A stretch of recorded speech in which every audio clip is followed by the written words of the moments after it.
नमस्कार. काव्य देवता आणि रसिक प्रेक्षकांना विनम्र अभिवादन करून अजेय संस्था साद प्रतिसाद या सामूहिक काव्यवाचन स्पर्धेसाठी सादर करते तू एक कोलाज. तू हा खरं तर कितीसा एक साधा शब्द, एक अक्षर, पण त्याची रूप स्वरूप कितीतरी गोष्टींना, कितीतरी वस्तूंना, किती प्रकारच्या माणसांना लागू शकतात. याच्या शक्यता ह्या अनंत आहेत. या तूचा प्रवास हा संपूर्णपणे मांडायचा एक निव्वळ अशक्य आहे. आणि ते अशक्य आहे म्हणूनच आजपर्यंत साहित्य, कला याचा प्रवास सुरू आहे. आपल्या सगळ्यांचा प्रवास सुरू आहे. या काव्य मैफिलीतून या तूच्या स्वरूपाला ही आमच्याकडून दिलेली एक साथ. ऐकूयात आजची आपली पहिली कविता. नमस्कार, माझं नाव मुग्धा फाटक आणि माझ्या कवितेचं नाव आहे प्रकाशाचा कवडसा. कवयित्री पुष्पांजली कर्वे. कविते मला आवडेल भिरभिरत राहायला, दिवस रात्र शब्दांच्या मागे. तो एक एक प्रकाशी शब्द जो भेदेल कुणाच्या तरी दुःखाचा डोंगर, जो अडविल कुणाचे चौफेर उधळणारे गडद अंधारी शापित शब्द. कविते असा शब्द घडवायला आवडेल. कविते तू उर्मिलेच्या वेदनेत, द्रौपदीच्या आकांती दुःखात आणि माधवीच्या शापित मौनात भेटत असशील. जर त्या भोगण्यात उद्याची उत्तरे आणि सडेतोड जगण्याची हमी असेल तर ते दुःखही भोगायला आवडेल. कविते तुला कळतंय ना, निरभ्र कोर आकाश हे एखाद्या रिकाम्या उदरासारखं भासतं. आकाश आकाश कसं गच्च भरलेलं आभाळ, ज्यात हिरव्या स्वप्नांना जोजवता वाढवता येतं. म्हणूनच जगण्याच्या आशंकांनी जरी भरलेलं असेल माझं आभाळ, मला ते पेलवायला आवडेल. कविते एखादी अस्वस्थ एकाकी रात्र आणि तिच्या कुशीत मौन अंधार. त्या अंधाराला मी भीते, तरीही अंधारात निशब्दांच्या डोहात बुडून शब्दांना उजळवायला मला आवडेल. मौनाच्या अंधारात भरकटलेल्या शब्दांना वाट दाखवायला मला प्रकाशाचा कवडसा व्हायला आवडेल. कविते मला प्रकाशाचा कवडसा व्हायला आवडेल. धन्यवाद. वा. कवी आणि कवयित्री यांची ही वैशिष्ट्यपूर्ण ताकद आहे, एक क्षमता आहे जी कवितेनेच त्यांना बहाल केली आहे. आणि तरीही कवी किंवा कवयित्री त्या कवितेलाच तू म्हणून संबोधू शकतो आणि तिच्याविषयी संपूर्णपणे स्वतःची मतं, स्वतःचे विचार आणि भावना मांडू शकतो.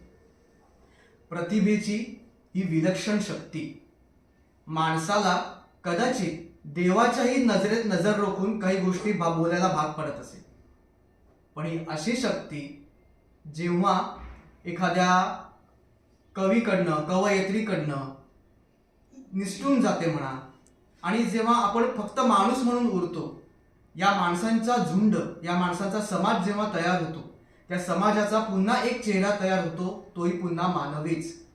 असं झाल्यावरती मग कवी किंवा कवयित्री त्याबद्दल काय बोलेल, ऐकूयात पुढची कविता. नमस्कार, मी विदुला खेडकर. मी कविता सादर करते तू, आणि तिची कवयित्री आहे मुग्धा फाटक.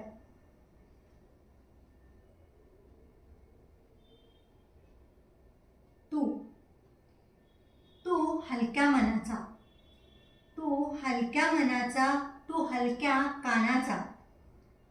तू कधी कधी हलकेच हुलकावणे देणारा, तू स्वार्थी, वेळेनुसार कातडी बदलणारा, रंग बदलणारा, स्वभाव बदलणारा, बदल शब्दाची तू ओळख पटवणारा.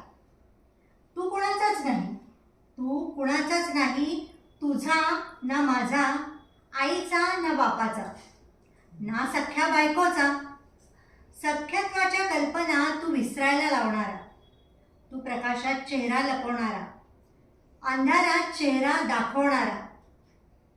तो मी नव्हेचा खेळ खेळत माणसा तू चेहऱ्याचं राजकारण करणारा, माणसा तू चेहऱ्याचं राजकारण करणारा.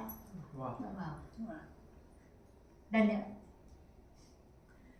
तावून सुलाखून निघालेला माणूस आणि त्याचा आक्रोश त्याला सहन होत नाही म्हणून त्याच्यातून जन्मणारा कवी किंवा कवयित्रीस अशा प्रकारचे उद्गार सुनावू शकतो.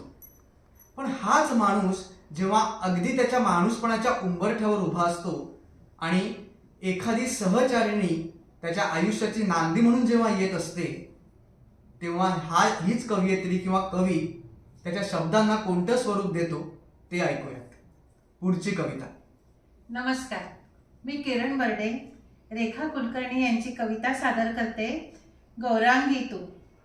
गौरांगी तू कमललोचना, गौरांगी तू कमललोचना, गालावरती खळी पडे, काळ्या कुरळ्या केसांची त्या बटवाऱ्यावर छान उडे, ओठावरची मादक लाली, ओठावरची मादक लाली, गाल गुलाबी मोहकसे, चंद्रमुखी तू तुझ्या रूपाने मला लावले कसे पिसे, हिरवा शालू चापून चोपून असा नेसला जरतारी, चोळी पिवळी शोभून दिसते, रूप खुलविते लई भारी, स्वप्नामध्ये जिला पाहिले, स्वप्नामध्ये तिला पाहिले, तीच मूर्त तू उभी पुढे, वेड्या माझ्या मनास लागे, सहवासाची ओढ गडे, नको प्रतीक्षा नको दुरावा, नको प्रतीक्षा नको दुरावा, चांदण राती भेटूया, जन्मोजन्मी सोबत चालू,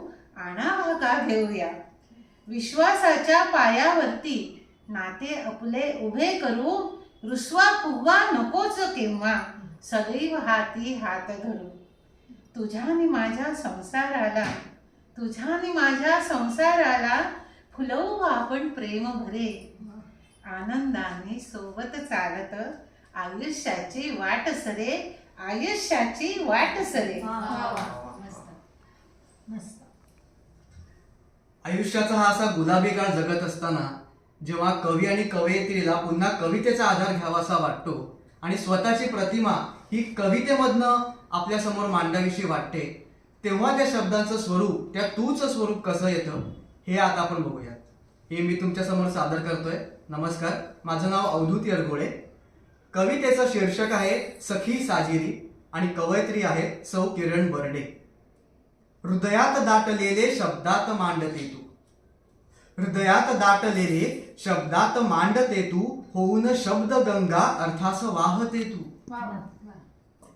उजळून मनमनाला फुलतोच शब्द तारा, उजळून मनमनाला फुलतोच शब्द तारा, वेचीत चांदण्यास तेजास पूजते तू, मग आगळ्या स्वरांचे रेशमी पंख झुलती, मग आगळ्या स्वरांचे रेशीम पंख झुलती, फुलतात दिव्य गाणी तालात नाचते तू, येतो फुलोन हलके गंधार केवड्याचा, येतो फुलोन हलके गंधार केवड्याचा, होऊन धुंद थोडे नादात डोलते तू, फुलते हळूच जेव्हा जाणीव या मनीची, फुलते हळूच जेव्हा जाणीव या मनीची, शब्दास नाद येतो नेणीव स्पर्शते तू,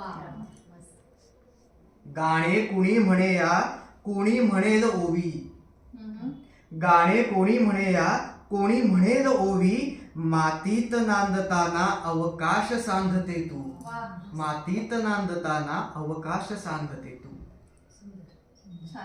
लाभे असीम शांती सहवास ही सुखाचा, लाभे असीम शांती सहवास ही सुखाचा, वाटे अनेक जन्म मैत्रास जागते तू, वाटे अनेक जन्म मैत्रास जागते तू.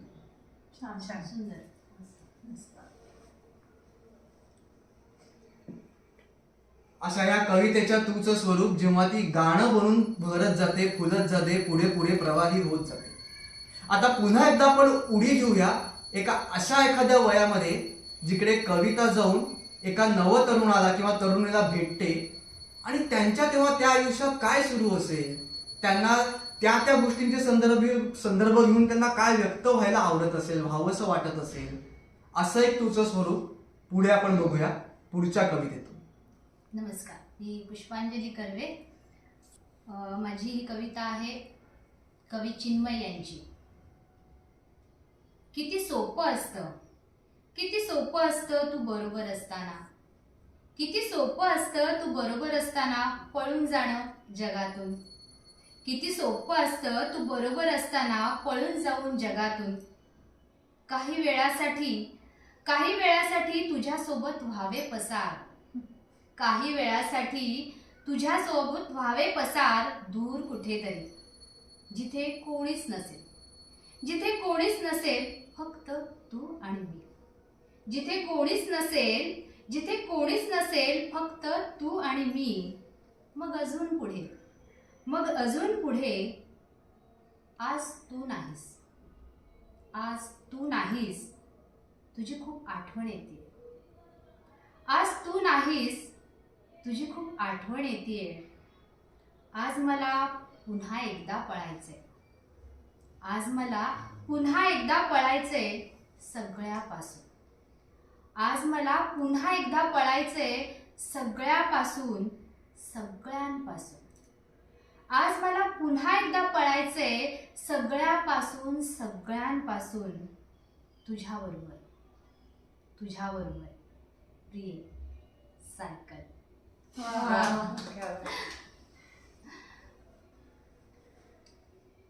अशी ही तुझी वेगवेगळी स्वरूपं. म्हणजे तू हा एक शब्द कवी कवयित्रींना, सामान्य जनांना किती ठिकाणी मदतीला धावून जातो, किंवा आपण आपल्या गरजेसाठी त्याला ओढून सुद्धा आणवतो आणि बसवतो. खर तर एक साधा शब्द जर का इतके प्रत्यय दाखवतो, इतकी दर्शनं देतो, तर विचार करा आपल्या मराठी भाषेमधली शब्द संपदा ही काय ताकदीची असेल. ह्याच नोटवरती आपल्या सगळ्यांची छोटीशी विश्रांती घेतो. पुन्हा एकदा सांगतो, अजेय संस्था साद प्रतिसाद या सामूहिक काव्यवाचन स्पर्धेसाठी सादर करत होती तू एक कोलाज. धन्यवाद.